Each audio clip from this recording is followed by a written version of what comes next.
Komponen selanjutnya dari neraca adalah aset tidak lancar, yaitu aset yang dapat dicairkan dalam bentuk kas dalam kurun waktu lebih dari 1 tahun. Nah, aset tidak lancar ini terdiri dari yang pertama aset tetap, yaitu aset berwujud yang digunakan dalam operasi perusahaan dan diharapkan dapat digunakan atau memberikan manfaat ekonomi selama lebih dari satu periode fiskal.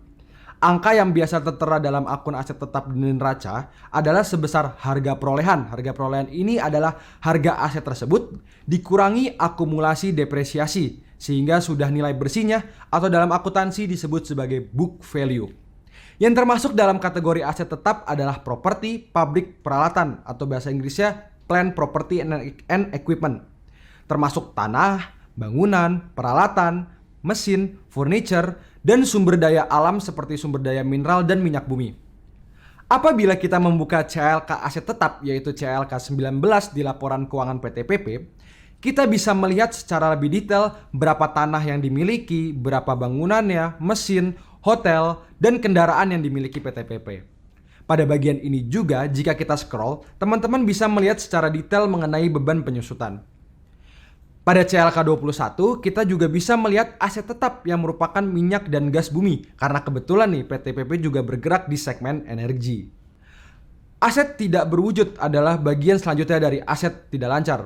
Aset tidak berwujud bahasa Inggrisnya adalah intangible asset atau aset yang tidak memiliki substansi fisik atau mudahnya nggak kelihatan nih asetnya. Nah, biasanya aset tidak berwujud merupakan hasil dari kontrak atau hukum tertentu. Contohnya termasuk paten, lisensi, hak kepemilikan, dan merek dagang.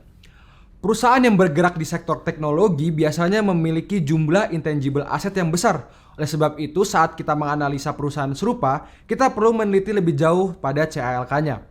Misalnya, perusahaan memiliki software akuntansi. Hal tersebut dapat dicatat sebagai aset tidak berwujud. Pada CLK nomor 23 di laporan keuangan PTPP, kita bisa melihat lebih detail mengenai apa saja aset tidak berwujud yang PTPP miliki. Misalnya ada software akuntansi, hak atas jalan tol, karena kan PTPP juga giat ya membangun jalan tol, dan beberapa hal lain yang tidak cukup jika dimasukkan di dalam satu frame ini nih teman-teman. Komponen terakhir dari aset tidak lancar yang cukup penting untuk teman-teman teliti dan teman-teman lihat adalah goodwill.